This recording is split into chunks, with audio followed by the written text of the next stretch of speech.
Hi, I'm Dr. Liz Bales. Welcome to Feline Masterclass. February is Feline Dental Health Month, and it's time to get real. So, spoiler alert, a cat's mouth is not the same as a human mouth. And here's why you should care about that. Because your cat might be suffering from painful or even dangerous disease in their mouth, and you have no idea. Your cat may be in real trouble, but showing you no signs at all. Often the only sign that we get that our cat has a problem in their mouth is bad breath. We all know those toothpaste commercials that have taught us the magic vocab word halitosis. But the bad breath itself is not the disease. That stink is nature's SOS signal that something's wrong.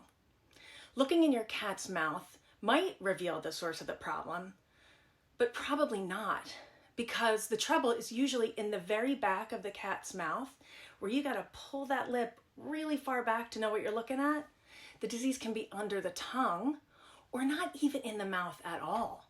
That stink could be coming from an infected tooth, sure, but it could also be coming from a tumor in the cat's mouth, a string wrapped under the cat's tongue that you can't even see, and it can be coming from a systemic disease, like diabetes or kidney failure. So if your cat has bad breath, it's often their only way to let you know that they need help. It's time to go to the vet.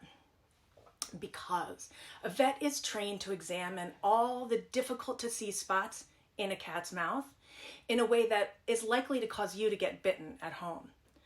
And a vet's trained to know the signs of disease in cats' mouths and teeth because it's not the same as a human.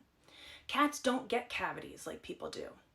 Instead, the outside coating of a cat's tooth actually dissolves and makes a hole right through the tooth to the sensitive nerves inside.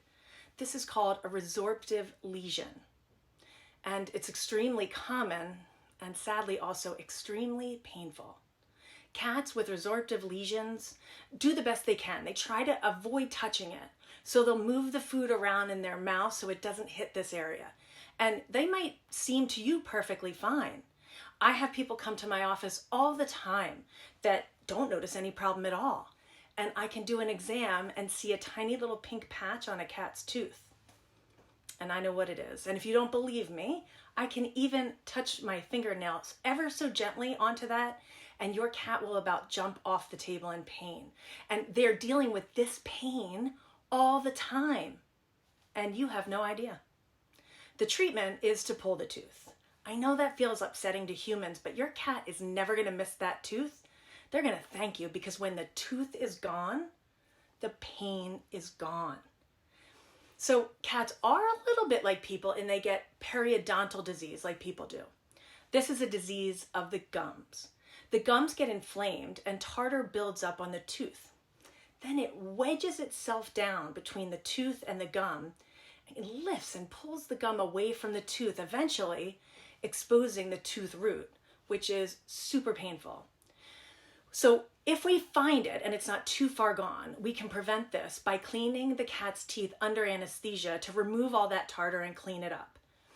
So when you simply chip off the tartar above the gum line, you leave behind that tartar that's separating the tooth and the gum and causing the disease. You haven't really helped the disease at all.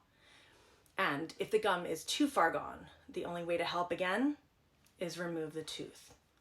Tooth gone, pain gone. So we'll talk more about prevention, but let's get real. There's just no getting around it. Your cat needs a veterinarian to thoroughly examine their mouth at least once a year. There's just no replacement for that.